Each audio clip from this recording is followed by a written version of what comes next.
Olha nós aí de novo, mais uma lição desse livro Luz no Lar, onde o Emmanuel realmente vai nos levar a uma reflexão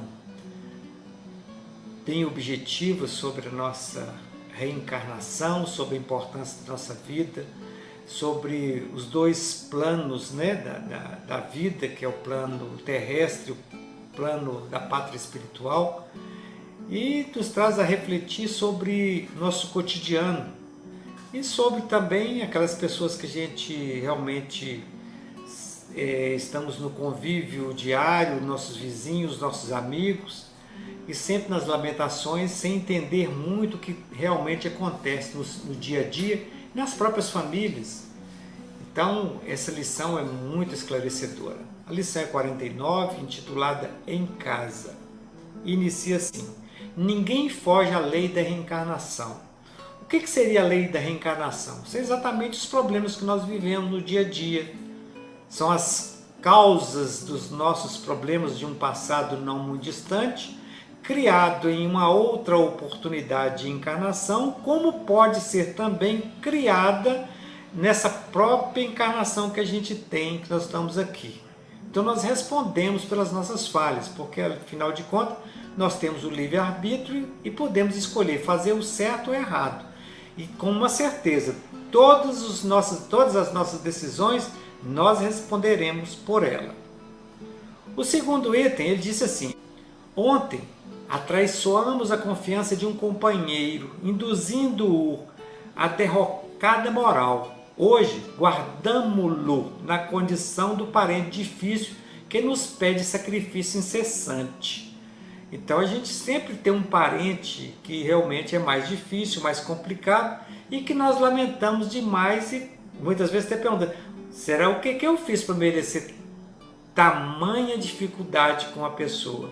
É tão fácil o entendimento e ele sempre está dificultando todas as falas que a gente tem com ele, todas as orientações.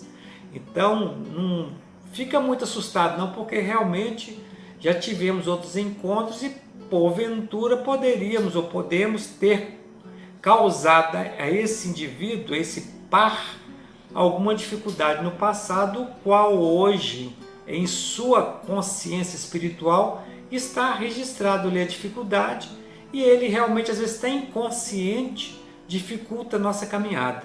É o qual, quando você começa a ter o conhecimento, você tem que ter o entendimento que nada disso existe ou está acontecendo por acaso, porque o acaso não existe. Vamos para o próximo item. Ontem abandonamos a jovem que nos amava, inclinando-a ao mergulho na lagoa dos vícios. Hoje temo-la de volta por filha incompreensiva, necessitada do nosso amor. Todos que têm filhos sabem do que nós estamos falando. Tem momentos que a gente tem vontade de pegar nossos filhos e dar uma coça neles, porque a gente tenta dar o maior amor, o melhor de nós, e nós não conseguimos completá-la ou agradá-la. Tenha certeza que algo atrás de tudo isso aconteceu, onde que a gente tem que exercitar muito a compaixão, o amor e realmente ser pais de fato, conhecedor do Evangelho, para que possamos entender e não cometer o mesmo erro que cometemos em um passado não muito distante. O próximo item. Ontem colocamos o orgulho e a vaidade no peito de um irmão que nos seguia os exemplos menos felizes. Hoje partilhamos com ele a afeição de esposo despótico ou de filho problema, o cálice amargo da redenção. Normalmente a gente reclama, tanto o homem reclama da mulher, tanto a mulher reclama do homem. Então a gente tem que entender que nós não estamos aqui simplesmente para ser bonitinho e ter um relacionamento maravilhoso, mas temos a obrigação de estar refletindo sobre os nossos comportamentos atuais, procurando ser seres melhores, mais compreensivos, para que a gente possa rever a nossa caminhada na linha de um caminho reto para que possamos evoluir. E quando nós começamos a ter o entendimento de tudo isso, automaticamente nós passamos a ter mais paciência e facilitar a vida do outro.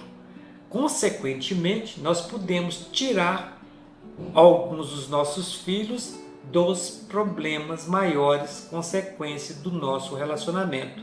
Como diz no finalzinho do texto, aqui podemos ter esposa ou esposos com problema, ou filhos também com problema, que poderíamos dar o título de O Cálice Amargo da Redenção.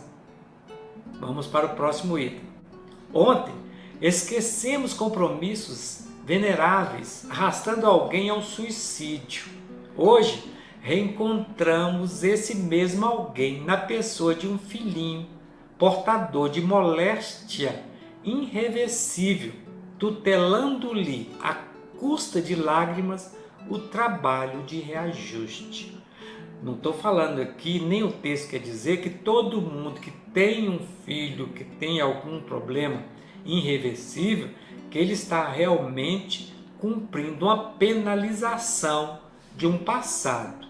Significa também isto, mas pode ser que aquele ser que está ali, ele veio porque você se colocou como um missionário para facilitar o reajuste daquele espírito que foi depositado como confiança à sua pessoa, como você pode ter manifestado também o auxílio para que ele possa passar a fase dele aqui de reajustamento moral e intelectual.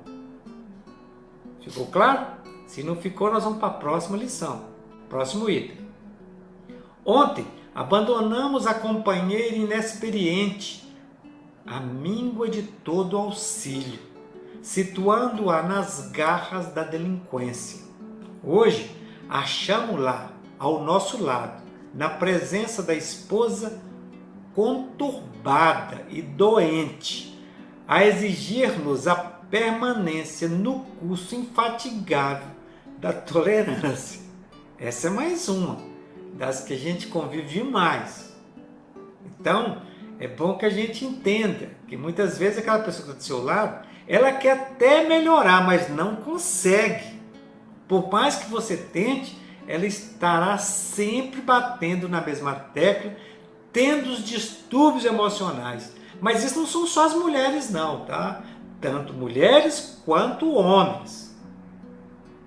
Então, temos que estar atentos. Por isso que normalmente a orientação do Emmanuel e os próprios exemplos de Cristo é que a gente buscasse no conhecimento, nos estudos, nas certificações realmente da ciência, para que a gente pudesse compreender mais a vida de uma forma geral e compreender o outro. Por isso que Jesus sempre dizia, vamos perdoar o que nós pudermos perdoar o máximo possível. Vamos buscar ser seres melhores para que a gente possa entender e conseguir a evolução moral e intelectual.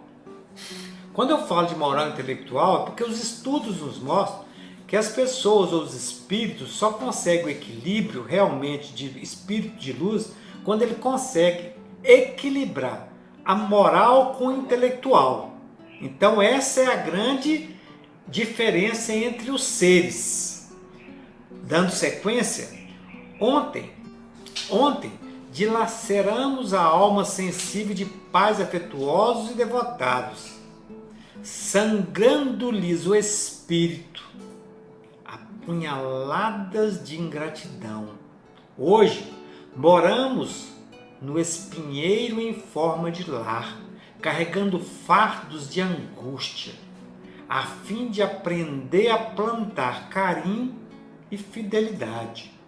Esse aí é um recado exatamente para aqueles que sofrem hoje bastante dentro de seus lares cheios de espinhos e que no passado, em outra oportunidade de encarnação, foram filhos às vezes de difícil acesso, difícil de entendimento, dificultador da vida daqueles que davam amor com profundidade, amor incondicional, ele sempre dificultando. De repente, colhe exatamente alguns outros irmãozinhos que estão em dificuldades, para que ele possa também reerguer-se na evolução, recompondo inclusive suas falhas do passado com aqueles entes queridos que lhe davam amor. Não quer dizer que são os pais que voltaram para ele não, tá? São outros que vão substituindo, nos dando oportunidade de evolução.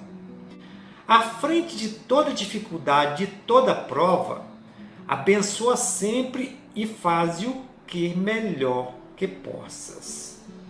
Ajuda aos que te partilham a experiência, ora pelos que te perseguem, sorri para os que te ferem e desculpa todos aqueles que te injuriam. A humildade é a chave de nossa libertação. E sejam quais forem os teus obstáculos na família, é preciso reconhecer que toda construção moral do reino de Deus perante o mundo começa nos alicerces invisíveis da luta em casa.